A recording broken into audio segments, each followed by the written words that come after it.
Boa noite a todos. Muita satisfação que a gente retorna a casa. Esse convite sempre caloroso e sempre bem recebida pelos encarnados e os desencarnados também, que a gente pede que esteja com a gente.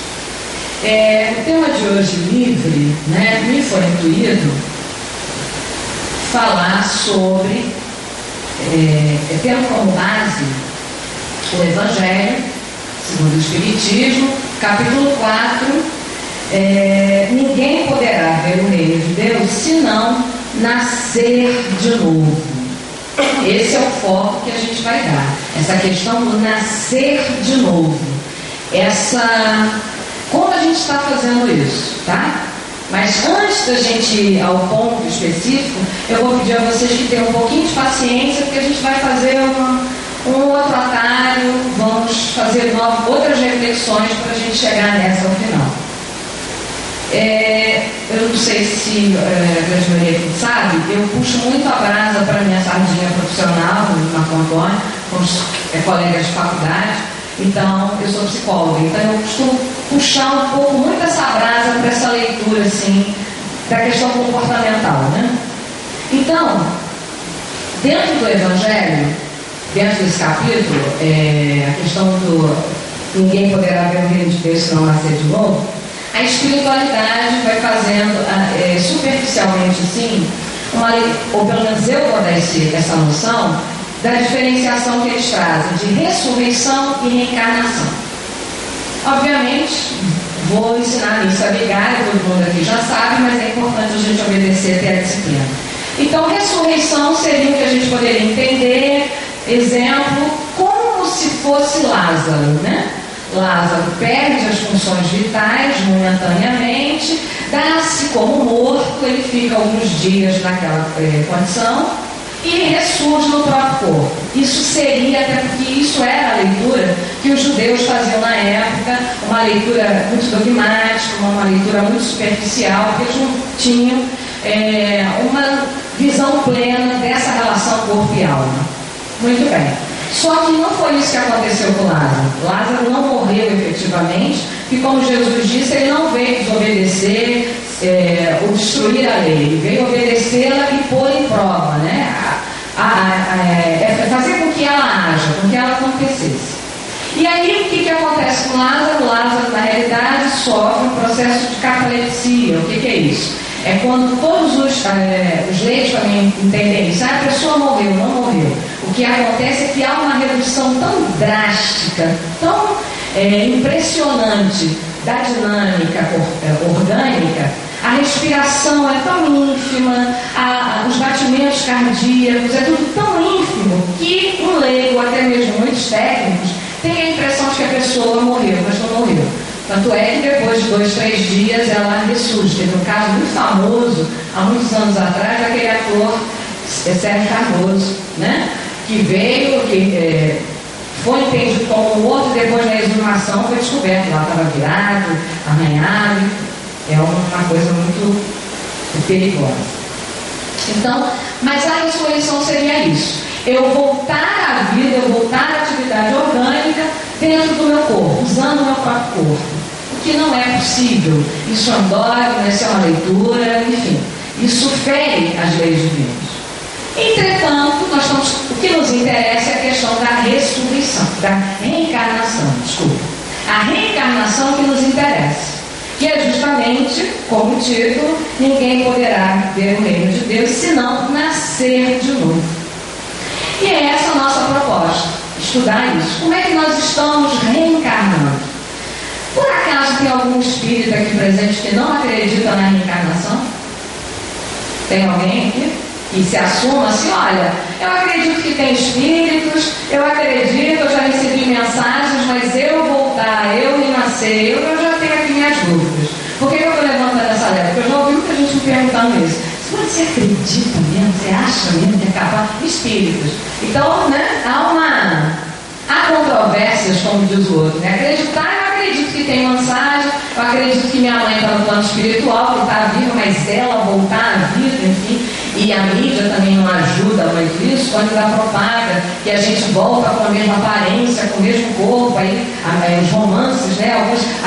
O tataravô vem com a mesma fisionomia do neto, né? Isso também é uma coisa que é absurdo, não tem nada a ver.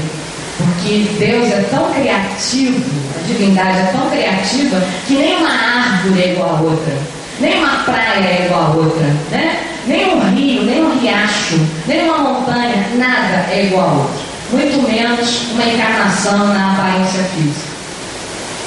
Mas a mídia também, e alguns casos muito isolados, dão fé disso, acreditam na encarnação.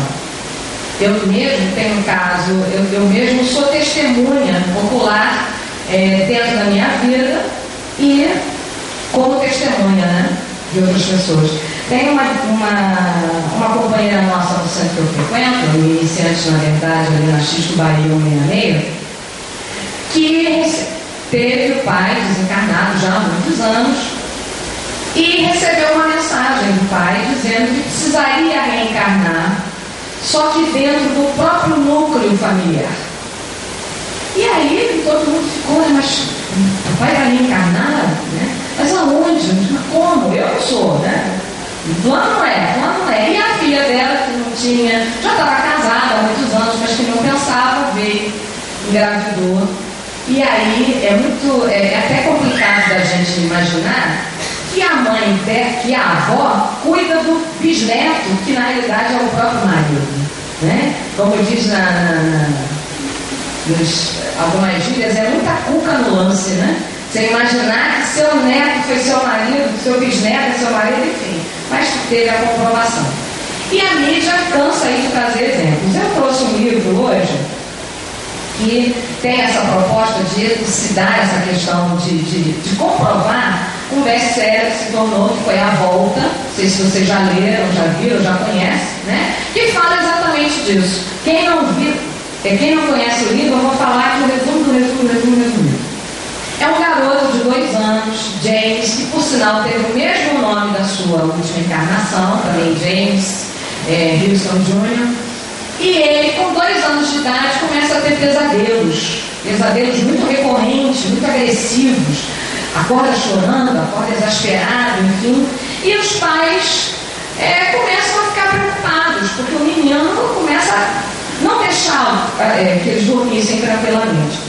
E os pais começam a querer não só ir socorrê-lo já no meio do pesadelo, quando já acabou o sonho, mas começam a querer trazer e dormir com ele para ouvir, para ver no exato instante. E aí passam a perceber, para surpresa deles, que ele não tem apenas gritos, coisas desconexas, não. Ele fala frases conexas com sentido e com muita eloquência. Ele diz coisas do gênero: o avião vai cair, o menino, o soldado vai morrer, e está preso, e está isso com 2 anos de idade. E aí é feita uma busca incansável científica, e é por isso que eu trouxe o livro, porque o livro tem uma série de ilustrações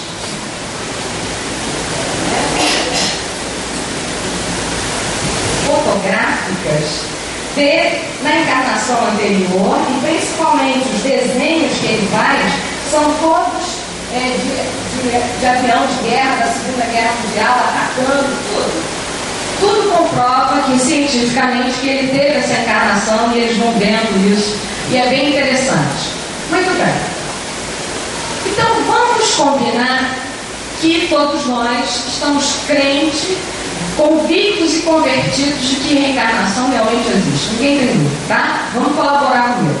Ninguém tem dúvida disso, todo mundo tem essa certeza plena de que a reencarnação existe, que eu vou reencarnar.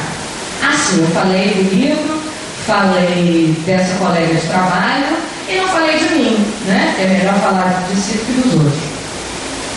Eu, como profissional e como principalmente paciente, precisei fazer uns recursos de algumas regressões de memória, onde me vi em várias encarnações, mas nunca com essa aparência, nunca com esse corpo, e vou fazer um parêntese bem grande.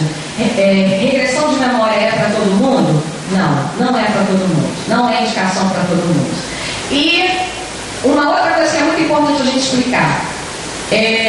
Só para a gente fazer uma metáfora, tem a noção do álbum de família, álbum de 15 anos, que a gente folhia aquelas folhas e diz assim, isso aqui foi os convidados, aqui esse bolo estava lindo, aqui foi a entrada, esses detalhes todos que a gente tem, não é isso? Regressão de memória. Se a gente pudesse comparar, eu viria, ao invés de um álbum de família, eu viria um retrato 3x4.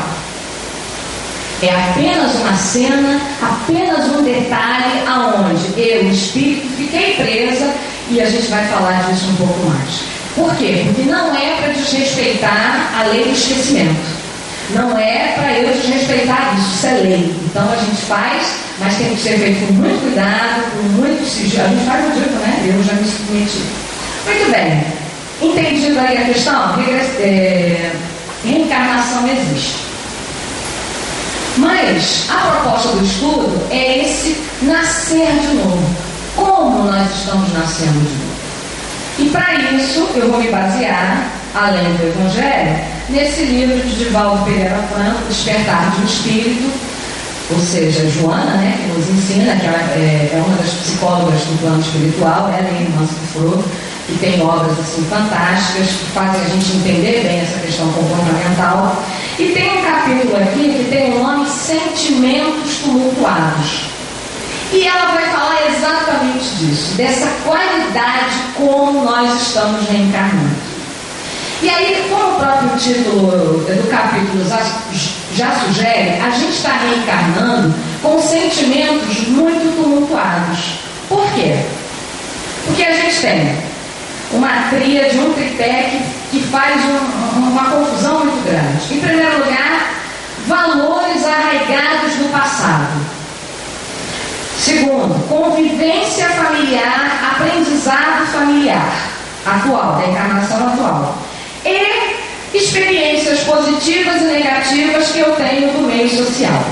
Vamos tentar entender isso melhor? Como é que isso realmente tumultua e muito a qualidade desse nascer de novo? Vamos lá. Digamos que uma pessoa que na última encarnação veio a desencarnar no auge da ditadura da escravidão, lá 100, 200 anos atrás. Acreditando piamente que um mestiço jamais um dia poderia estar fazendo palestras, né, para brancos, jamais uma mulher mestiça, jamais, certo? Viveu com essa crença. Quando ele reencarna, apesar de ter essa lei do esquecimento, qual é a tendência? Será que ele vai ficar zerinho e ver, por exemplo, uma relação, né, dessa miscigenação de negros e brancos se relacionando e olhar, olha que coisa linda, olha como é lindo o amor. Será que ele vai ter essa tendência? Ou a tendência vai ser, né, ficar um pouco chocado, dizer, nossa, né, coisa estranha, né, eu me conformo com essas coisas, né? Será que não é natural? Vamos tentar ver isso, tá? Eu estou falando de coisas muito lá atrás. Vamos tentar ver aqui coisa de 50 anos atrás. 50 anos atrás. Eu acho que todo mundo aqui está na faixa de 20, 30 anos. Eu vou ter que me esforçar muito, mas vou ter que falar, porque eu também não lembro. Mas eu lembro de coisas que me contavam, né? Lembra como era antigamente, há 50 anos atrás, o escândalo que era uma família, uma mulher casar não mais virgem? Lembra? O peso que tinha isso? Uma mulher trabalhar fora. Lembra isso? Eu me lembro dessa história da virgindade, que eu era criança com os meus primos brincando e os adultos diziam assim, sabe que criança fica de butuca, né? Prestando atenção na fofoca do adulto, né? Aí eles escutavam uma coisa, fulano se perdeu. E eu ficava com os meus primos, se perdeu como? Ela daí, ela achou o caminho de casa, ela não se perdeu nada, é mentira, ela está enganando todo mundo, eu sei o caminho de casa, como é que ela se perdeu? Tinha uma coisa assim, né?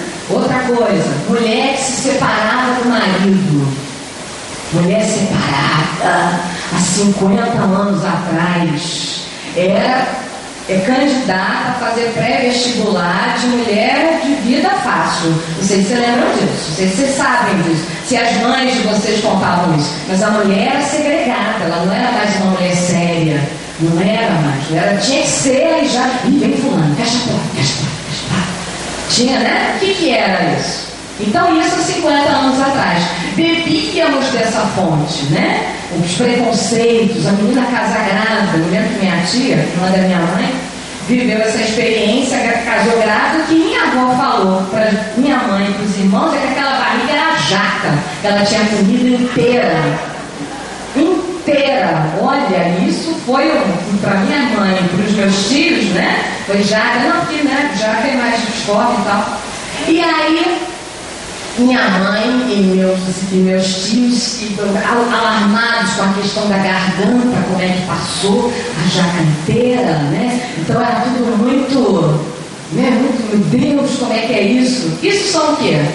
Isso eram valores arraigados que a gente tinha certeza no passado que jamais poderiam ser modificados, correto? Isso numa única encarnação. Agora você imagina coisas que eu, né, porque eu acredito em reencarnação, venho reencarnando e venho trazendo como é lógico, é evidente, é isso, é dessa forma, não pode ser diferente. Isso é o que ela fala de reencarnar trazendo ignorâncias do passado, que é difícil para mim olhar e ver, né, as modificações. Por exemplo, uma pessoa hoje que tem horror à internet, que tem horror à web, ela desencarnando amanhã, ela reencarnando daqui a 56 anos, será que ela vai se livrar da internet? Como é que ela vai lidar com a internet?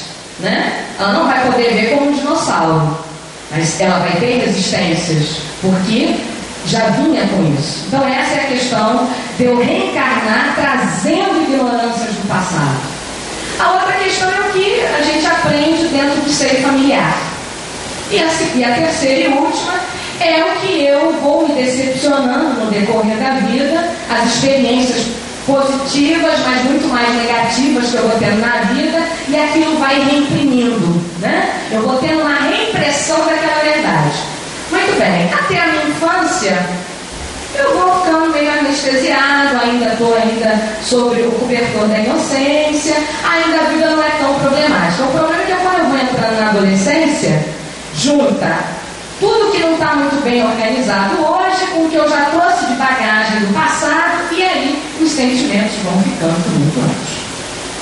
Até aí, tá claro? E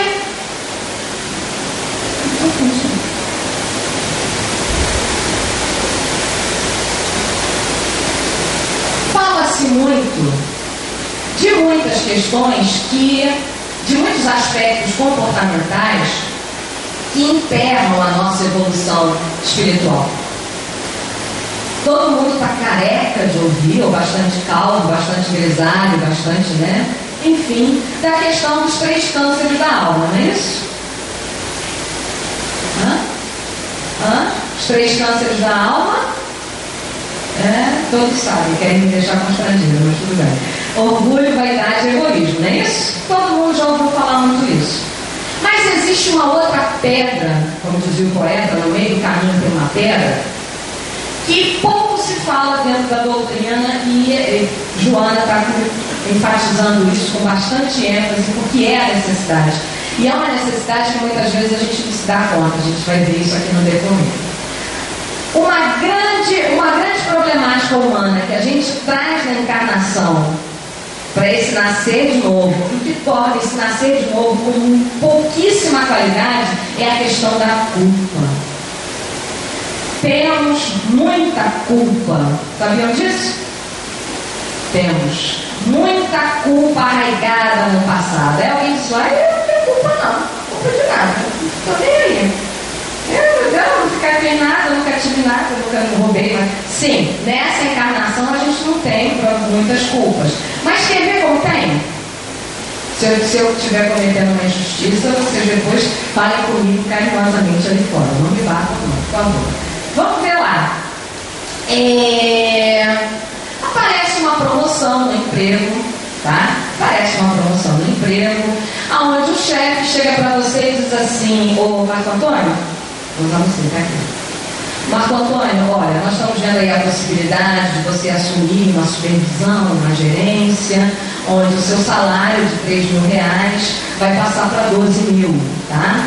E aí nós estamos contando com você, se te interessa, Marco Antônio, uma casa na Barra, com tudo pago, fora os benefícios e tal, enfim, tá bom para você?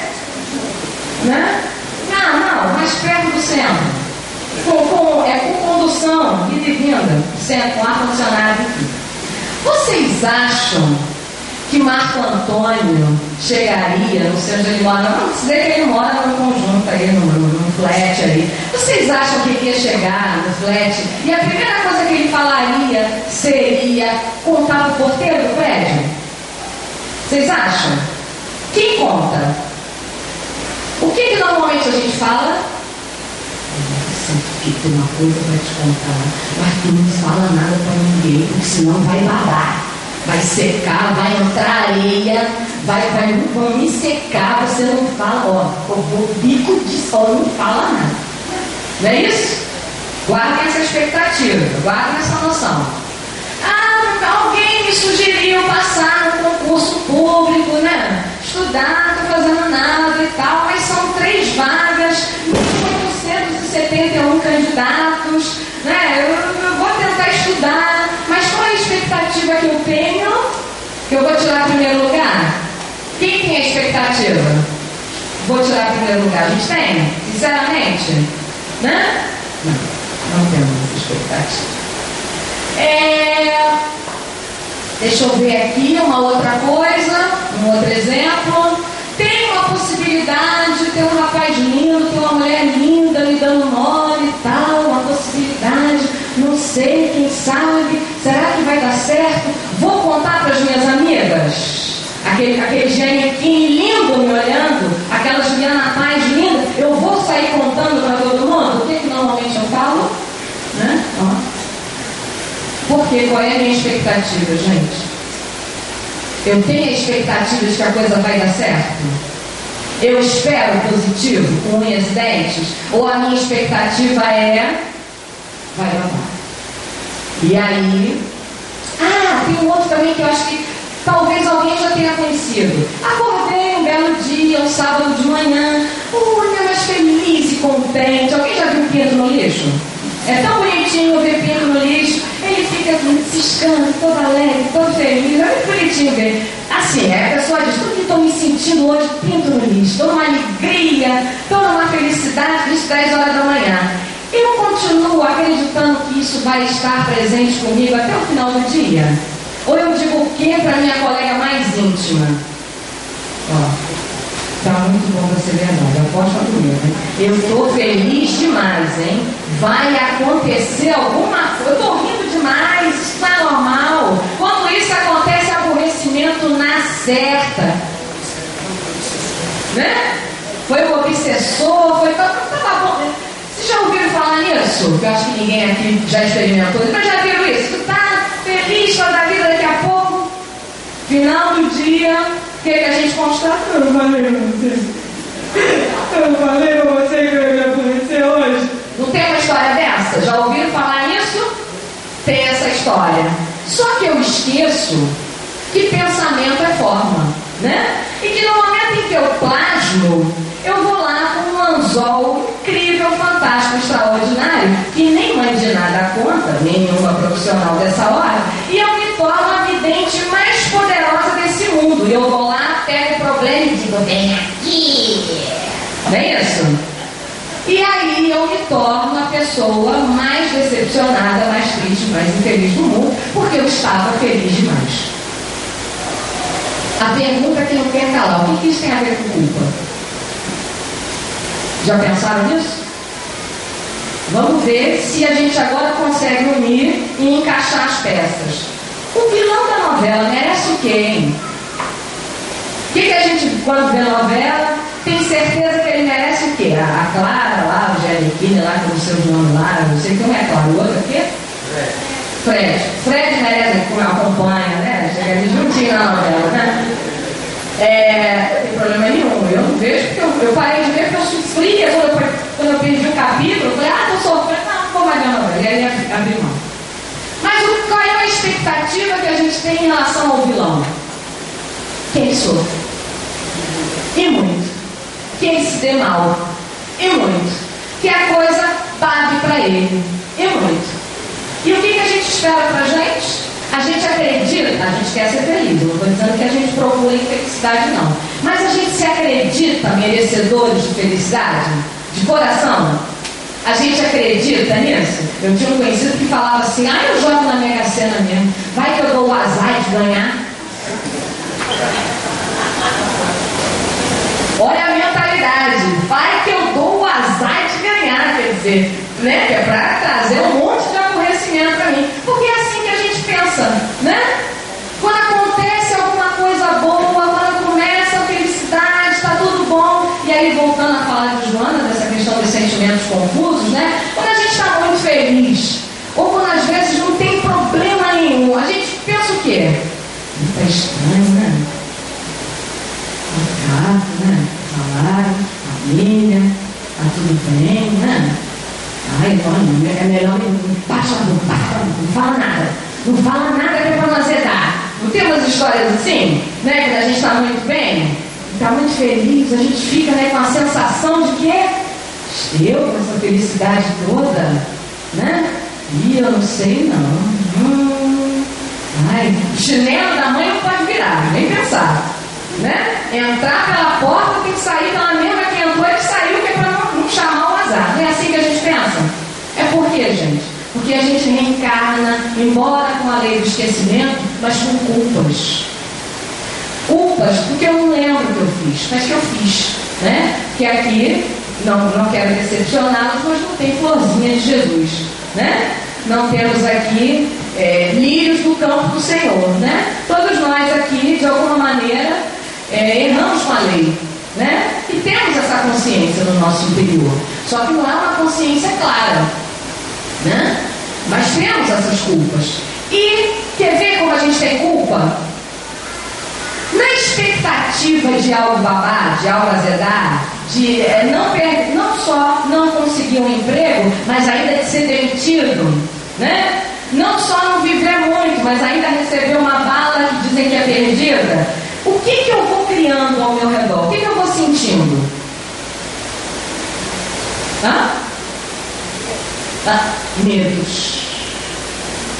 Medos. Quando está muito, eu estou muito bem, eu estou muito feliz, eu fico com o quê? Com a expectativa de quê? Eu tenho medo.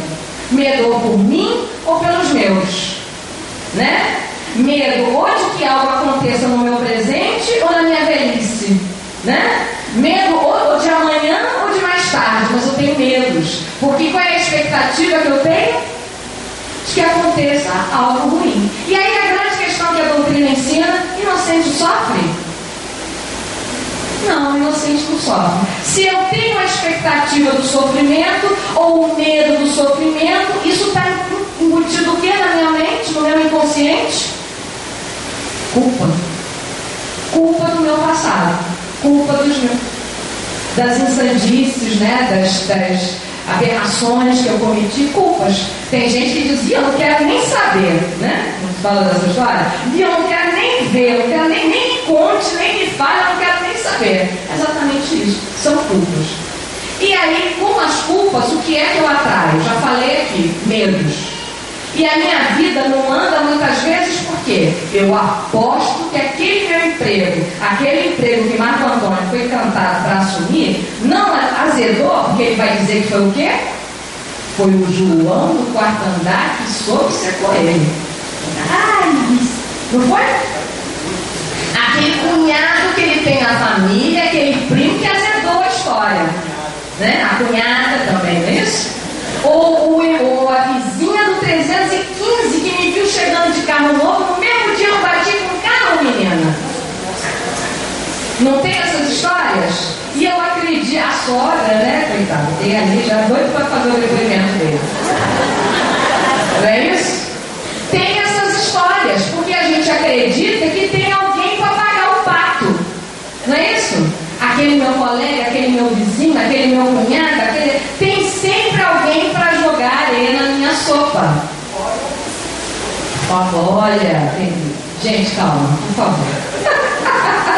A gente pode desabafar aqui, tudo a gente sai daqui meia-noite hoje. Mas é isso mesmo, minha irmã, muito bem lembrado. Fora o obsessor torcendo, botando o pé na frente para eu, né, bater com a cara no chão. Mas por que ele se liga a mim, hein?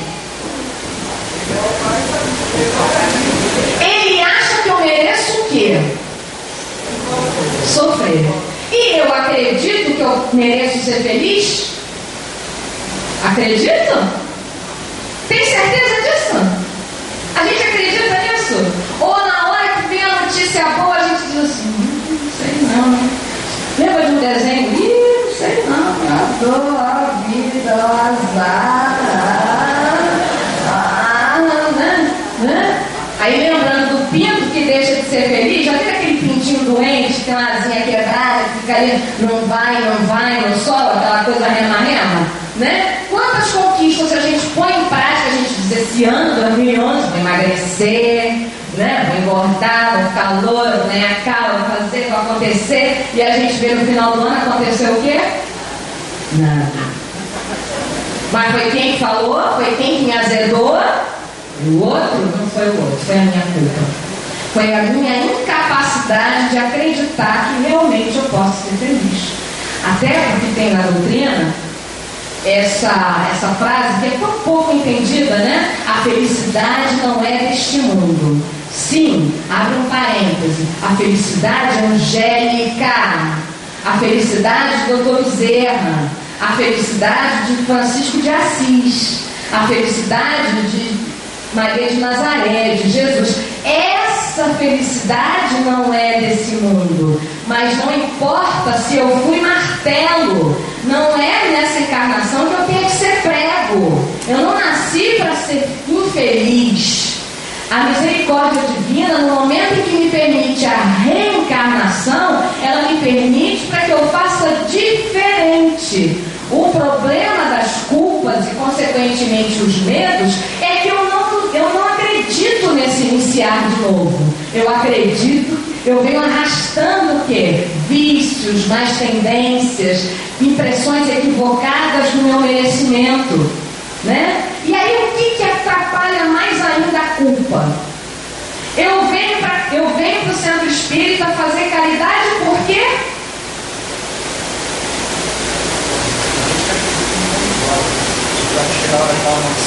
Vamos, ora, tá. Mas até que ponto eu não venho fazer caridade porque é meu dever?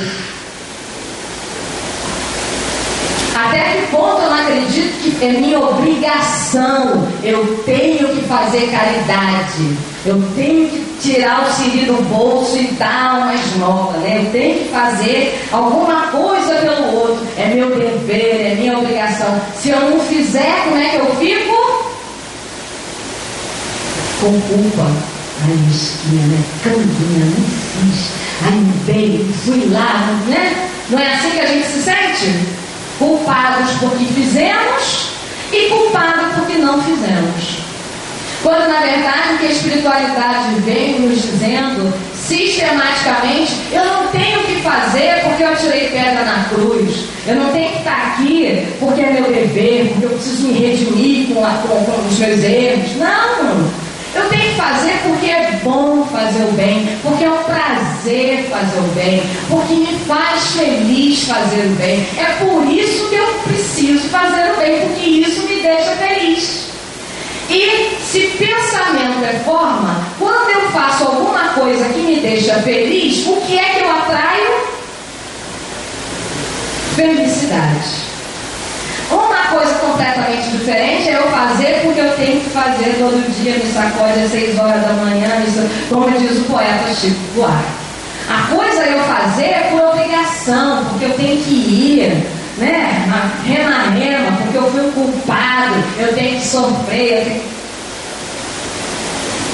eu não tenho que fazer nada disso, eu não tenho que estar em relações que estão me fazendo infeliz. Eu não tenho que estar em trabalhos que estão me explorando, eu preciso buscar a minha felicidade nessa encarnação. E não depois, e não comprar um lugarzinho no céu, passar cheque predatado, como a gente escuta depois na mesa, né? Os espíritos dizendo, cadê meu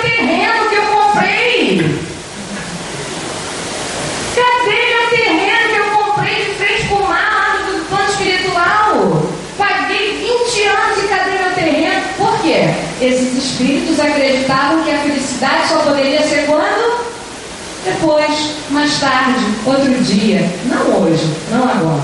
E é isso que a culpa me impede. A culpa me impede de renascer de novo, mas aproveitando tudo de bom que a vida possa me dar. A culpa me impede de ser grata pela minha saúde, pelas minhas...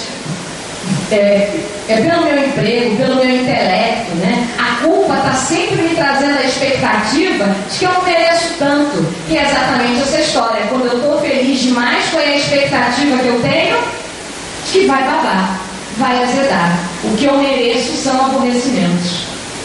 Então são culpas que a gente tem, medos, consequentemente, de bala perdida, de sofrer por doenças, e eu vou atraindo dessas coisas por ignorância.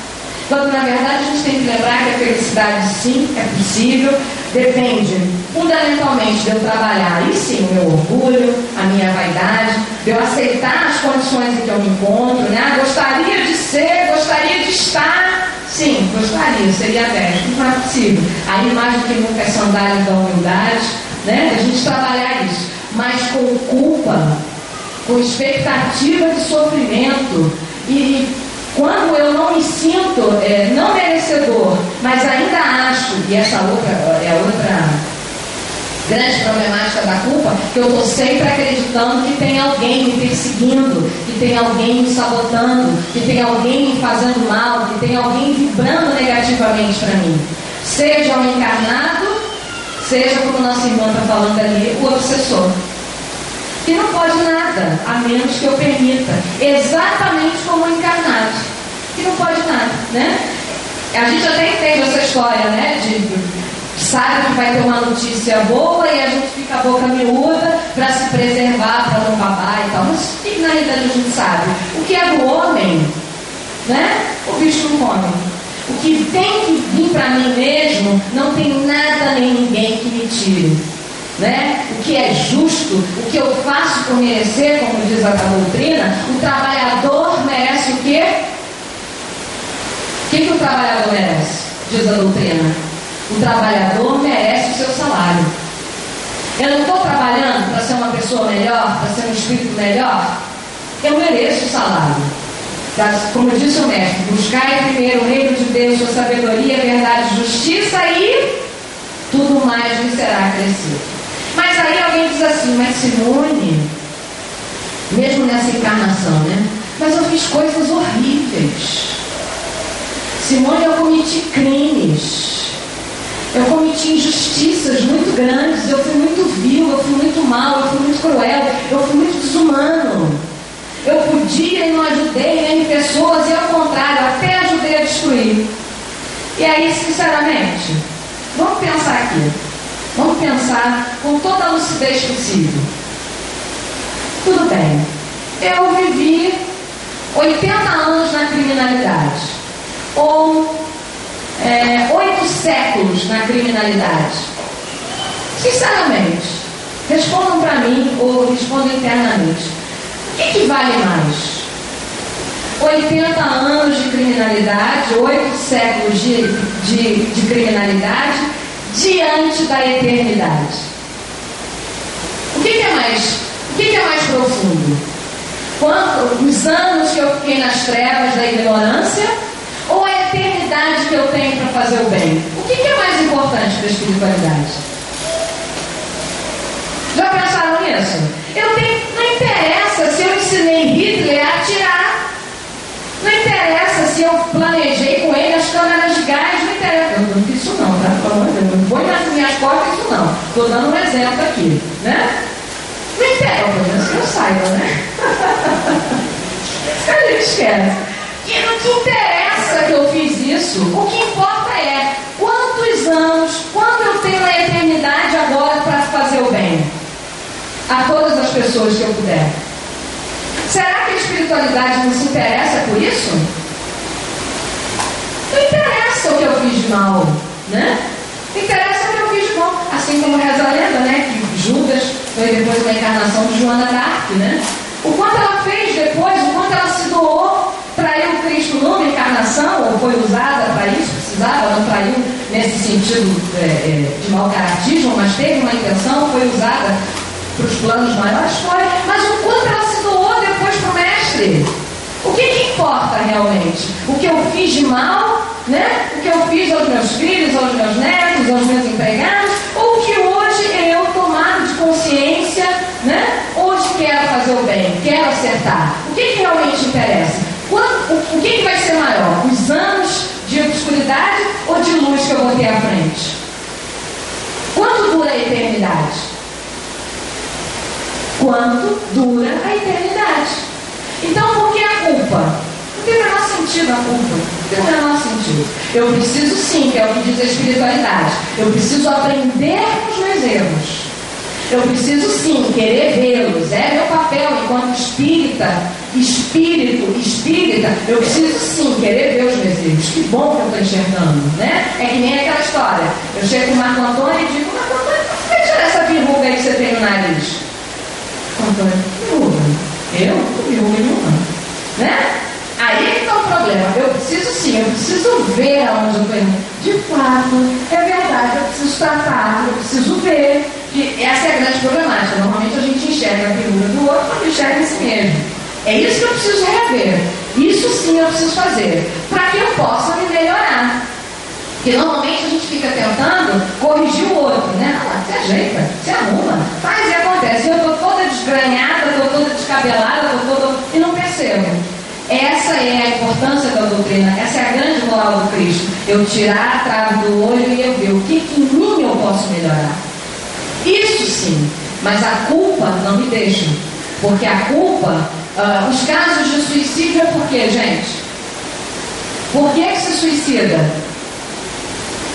Culpa! Eu não podia ter errado, eu não podia ter falhado, eu mereço o quê? Eu mereço castigo eterno. Isso não é amor de Deus. Isso é não entender o mestre. Isso é não entender o Pai. O Pai é amor. E a multidão dos pecados é coberta pelo amor dele. O que importa é que eu me ame em primeiro lugar, que eu me perdoe sim, até porque se temos aí 140 anos de doutrina espírita, quantas encarnações já viemos espíritas? Provavelmente uma ou duas. Então agora é que a gente está despertando para a realidade da vida. Agora é que a gente está começando a despertar para o que realmente é ser cristão, né? Agora é que a gente está começando a entender o que o mestre disse lá, e que a gente não entendia, ou não consegue entender até hoje. Amai a Deus sobre todas as coisas e ao próximo como a ti mesmo. Eu preciso me amar. E eu não vou conseguir me amar com culpas. Acreditando que eu mereço sofrimento, acreditando que eu atirei pedra na cruz, é por isso que eu tenho que sofrer mesmo. E a nossa proposta é que a gente possa ver o reino de Deus a partir desse nascer de novo. A espiritualidade fala aqui no Evangelho que se não nascer da água, em verdade digo, se o homem não renasce da água e do Espírito, não pode entrar no reino de Deus. O que é nascido da carne é carne, o que é nascido do Espírito é Espírito. Então, estamos nascendo recorrentemente da carne, apenas nascendo na carne. Mas será que estamos nascendo no Espírito? Será que estamos dando uma nova compreensão da minha visão enquanto Espírito? Será que eu estou modificando a minha leitura espiritual? Provavelmente não. Eu preciso reencarnar sim, como ele fala aqui, através da água, seja pela água do batismo, né, dessa modificação espiritual, seja pela água do útero. O que é o livro do amniótico? A criança nasce sem passar por essa água? Não, ela precisa reencarnar. Ela precisa passar por esse líquido amniótico, por essa água, para uma nova vida. Que a gente possa sair daqui hoje, de alguma maneira, de alguma forma, desejosos de realmente aproveitar esse nascer de novo, aproveitar essa encarnação, acreditando no nosso direito de ser feliz, não importa o que eu tenha feito. Que a paz do Senhor fique com todos hoje, sempre, graças a Deus.